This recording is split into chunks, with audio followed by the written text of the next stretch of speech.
मध्ये वाढत्या बांगलादेशी घुसखोरांविरोधात कारवाई करण्याची मागणी मंत्री माधुरी मिसाळ यांनी केलेली आहे। मुख्यमंत्री देवेंद्र फडणवीसांना पत्र लिहून त्यांनी ही मागणी केली आहे। मुंबईप्रमाणेच आता पुण्यात सुद्धा बांगलादेशी घुसखोरांचा बंदोबस्त करण्याची गरज असल्याचं त्यांनी म्हटलंय। तर पुणे आणि परिसरामध्ये बांगलादेशी घुसखोरांना शोधण्यासाठी कॉम्बिंग ऑपरेशन सुरू करण्याची मागणी देखील त्यांनी पत्रामधून केली आहे।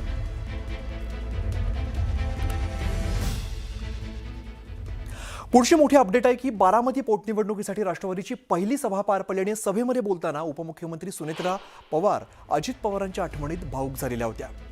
दादा नसतानाची ही बारामतीमधली पहिलीच निवडणूक असून ही निवडणूक बारामतीकरांची आहे।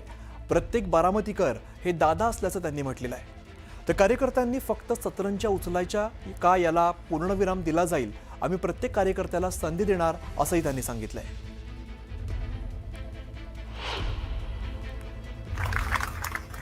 दादांसारखा दादा माणूस एकच, दुसरं कोणीही होऊ शकत नाही। मी आज या पोटनिवडणुकीसाठी राष्ट्रवादी काँग्रेस पक्षाची उमेदवार आणि महायुतीची उमेदवार म्हणून आदरणीय दादांच्या जनसेवेचे कार्य पुढे नेण्यासाठी म्हणून तुमच्या समोर उभी आहे। दादा नसतानाची ही बारामतीतली पहिलीच निवडणूक आहे। ही निवडणूक बारामतीकरांची आहे।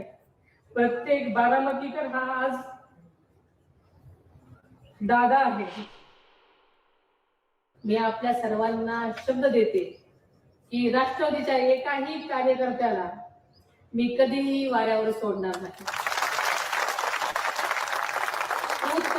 माझे बंधू भगिनी आणि प्रत्यक्ष मैदानात मेहनत घेणाऱ्या प्रत्येक कार्यकर्त्याच्या कामाची दखल घेतली जाईल आणि ती स्वतः मी घेईन, त्यांचा सन्मान राखीन। कार्यकर्त्यांनी फक्त सतरंज्याच उचलायच्या नाही,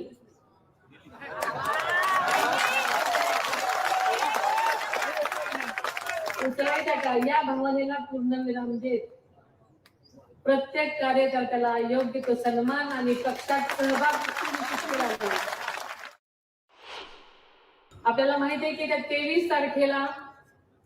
23 एप्रिल रोजी होणाऱ्या विधानसभा पोटनिवडणुकीमध्ये आपण सर्वांनी घड्याळाच्या चिन्हासमोरील बटन दाबून मला प्रचंड बहुमताने विजयी करावे असं मी आपल्या सर्वांना मनापासूनची विनंती करते।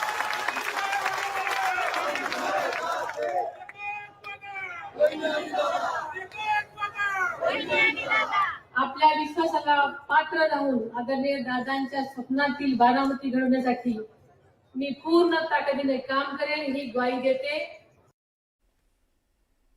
तर उपमुख्यमंत्री अजित पवार यांच्या निधनानंतर रिक्त झालेल्या बारामती विधानसभा मतदारसंघाच्या पोटनिवडणुकीसाठी महायुतीच्या उमेदवार आणि राज्याच्या उपमुख्यमंत्री सुनेत्रा पवार यांनी प्रचाराला सुरुवात केली। या निमित्ताने बारामतीत आयोजित सभेत मंत्री आदिती तटकरे यांनी अजित पवार यांच्या स्मृतींना उजाळा देत भावुक भाषण केलं। त्यांनी दादांच्या अपूर्ण स्वप्नांना सुनेत्रा पवार यांच्या नेतृत्वाखाली पूर्ण करण्याचा संकल्प यावेळेला त्यांनी बोलून दाखवला आणि आता भविष्य काळात सुनेत्रा वहिनींनी दादांचं मुख्यमंत्री पदाचं स्वप्न पूर्ण करावं अशी इच्छा त्यांनी व्यक्त केली।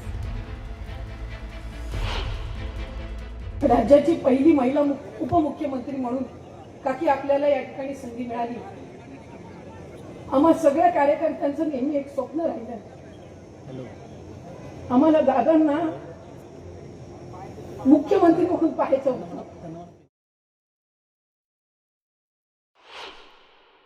हे आमच्या सगळ्यांचं दुर्दैव असेल, कदाचित राज्य म्हणून सुद्धा दुर्दैवी असू शकतं की दादांसारखा मुख्यमंत्री हा कधी लागू शकला नाही। पण मला खात्री आहे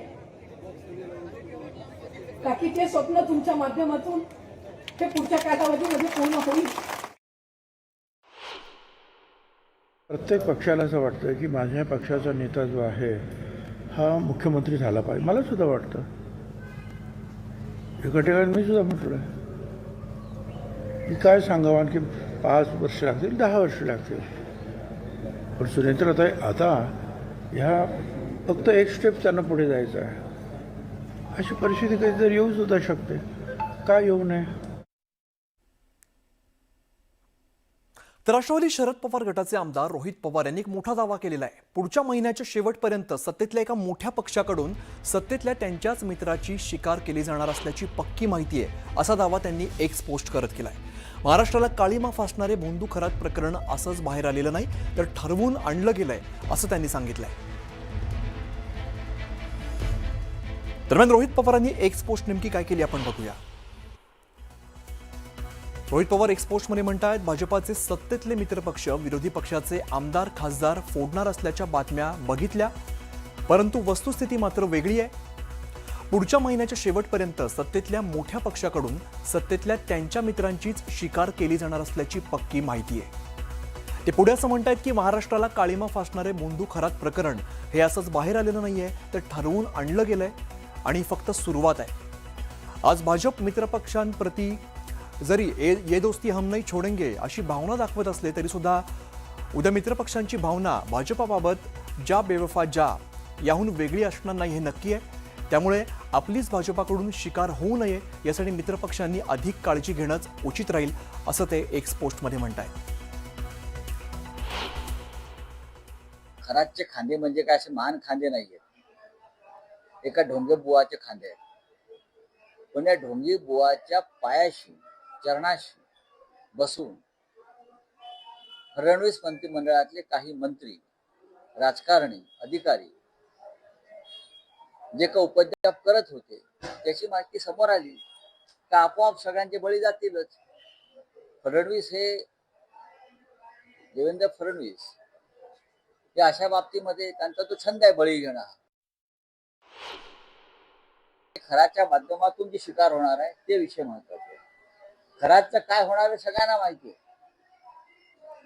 खरात फाशीवर जाईल, खरातला जन्मठेप होईल, या सगळ्या गोष्टी सोडून द्या.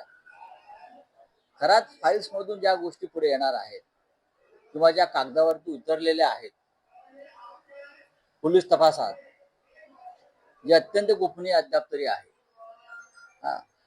त्यानंतर जी वादळ येणार आहे ते महत्वाचं. आपला रोहित पवार हे भविष्यकार कधीपासून झालेत मला माहीत नाही आहे. त्यांनी आमची सत्ताधारी पक्षाची चिंता करण्यापेक्षा स्वतःच्या पक्षाचं काय होतंय त्याचं आत्मपरीक्षण करावं. अशा प्रकारचा कुठलाही उद्देश असायचं काहीच कारण नाही, परंतु कुठल्याही उद्देशानं अशा प्रकारची भूमिका घेऊन सत्ताधारी पक्षाने आपल्या मित्रपक्षाला अडचणीत आणण्यासाठी केलेली ही गोष्ट अजिबात नाही.